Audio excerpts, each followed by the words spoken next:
8 de la mañana, 37 minutos. Se ha conocido en las últimas horas que la Contraloría detectó giros de más de 402.000 millones de pesos en subsidios a fallecidos y colados en Sisbén. Según la información de la Contraloría, se giraron más de 267.000 millones de pesos a personas inscritas en el Sisbén que no tenían un puntaje para recibir ayudas del programa del gobierno. Por tal razón, para preguntarle si esto es cierto, este informe de la Contraloría, tenemos en línea a Pierre García. Él es el director encargado del Departamento de Prosperidad Social. Doctor Pierre, bienvenido a RCN Mundo. Buen día.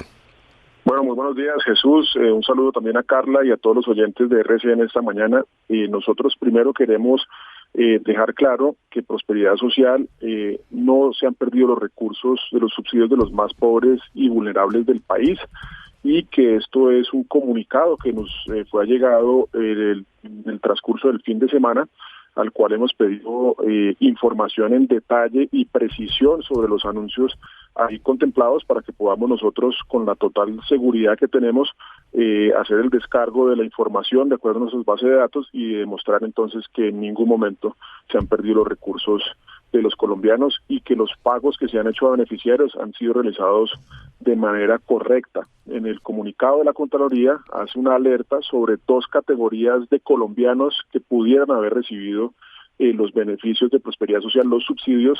Uno son los colados, y mencionan que se pagaron subsidios a personas sin puntaje del Sisbén, y otra a personas que tenían puntajes superiores a los requeridos para los programas de prosperidad social, que son Colombia Mayor, Jóvenes en Acción, Familias en Acción, devolución del IVA e ingreso solidario.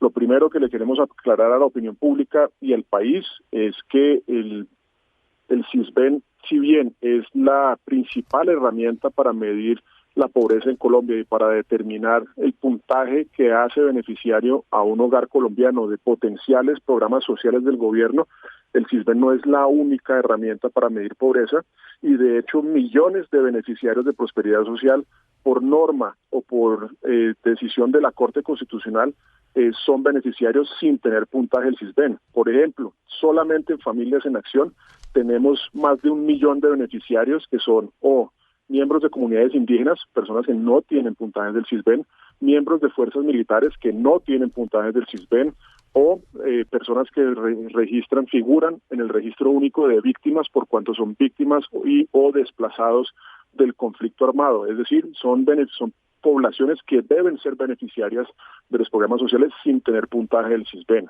Cuando menciona la Contraloría que hay personas que reciben el Sisbén, que reciben beneficios de prosperidad social, pero que tienen puntajes más altos, hay que entrar a analizar cada caso por separado, habida cuenta que cada uno de nuestros 5 programas tiene manuales operativos distintos, criterios de admisibilidad distintos, puntajes de corte distintos, y que estos manuales han evolucionado en el tiempo. Es decir, el criterio que se aplicó para la selección de beneficiarios de ingreso solidario cuando fue creado el programa en el 2020 no es el mismo que se está aplicando ahora para la ampliación que estamos dando a Familias en Acción o a ingreso solidario. Entonces, tener muy presente que la información es flexible, y por lo tanto tenemos que entrar a validar esta en una mesa de trabajo donde podamos revisar uno por uno los casos. Sí. Y en cuanto a los pensionados, Jesús y Carla, muy importante decirle a los colombianos que tiene que también ser analizado cada caso por separado. Por ejemplo, Familias en Acción o ingreso solidario, si se hace un cruce superficial en las bases de datos, se pierde el contexto que Familias en Acción va dirigido a ayudar a los hijos menores de edad que figuran en un hogar, no al padre o madre cabeza de familia.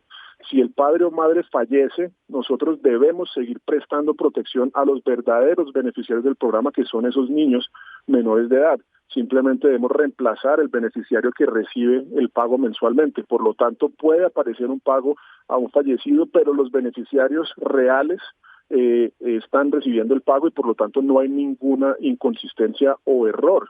También tener presente está el tema de los derechos adquiridos. Nosotros en Prosperidad Social pagamos, por ejemplo, Jóvenes en Acción, de acuerdo al cumplimiento que nos reportan las universidades de la asistencia a la universidad de parte de un joven, reporte que se hace 2 o 3 meses hacia atrás. Entonces, cuando hoy anunciamos un pago, estamos pagando un hecho cumplido hace 2 o 3 meses.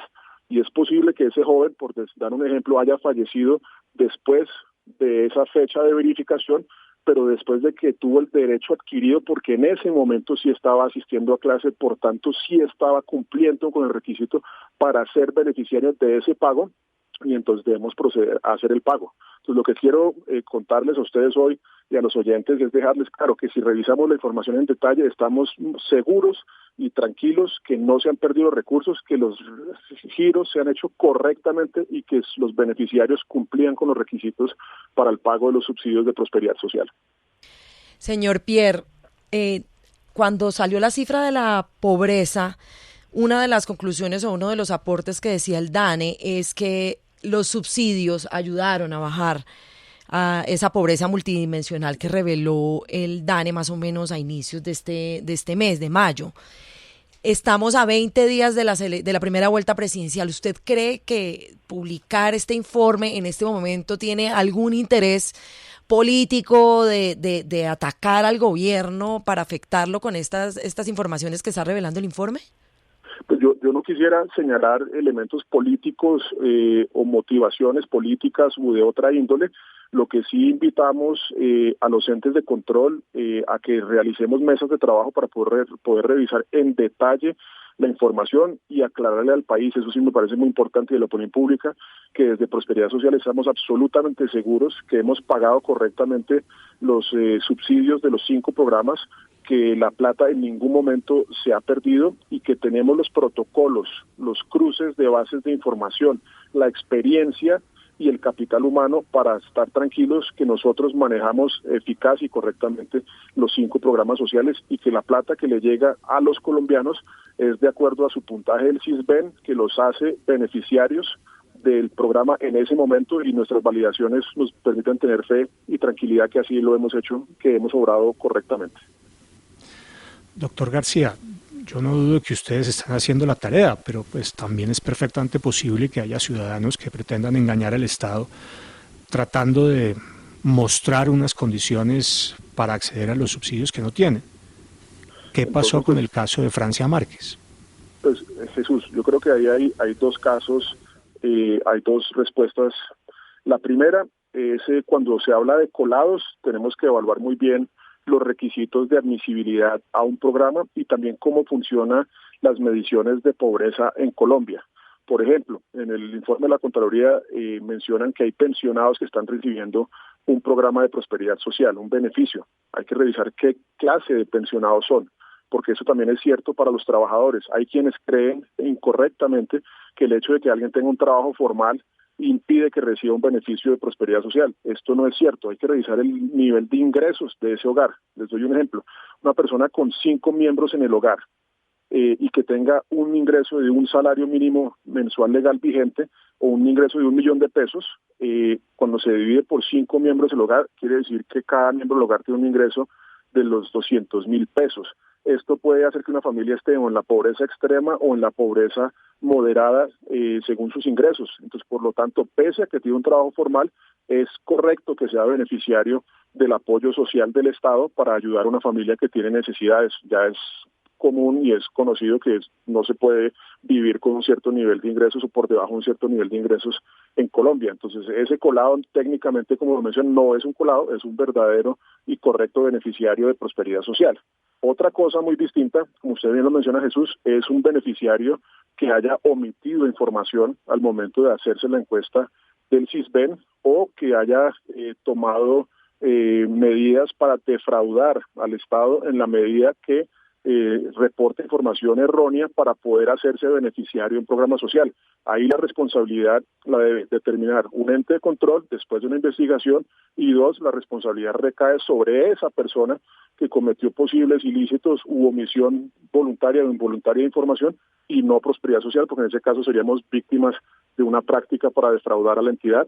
Pero aclararle, me parece muy importante, que tenemos los protocolos, 1, para validar la información en tiempo real y cruces de bases de datos con otras entidades, y 2, Prosperidad Social paga los beneficios, los subsidios a través de operadores de pago o bancos. Todos tienen pólizas y por lo tanto, en el caso de que haya un fraude, estamos absolutamente seguros que a través de las pólizas y demás logramos reintegrar los recursos y que no se pierde la plata en esos casos. Pierre García, director encargado del Departamento de Prosperidad Social, gracias por estar con nosotros en RCN Mundo. Buen día para usted, muy amable. A ustedes un saludo especial, a Carla, a Jesús y a todos los oyentes de RCN, un feliz día.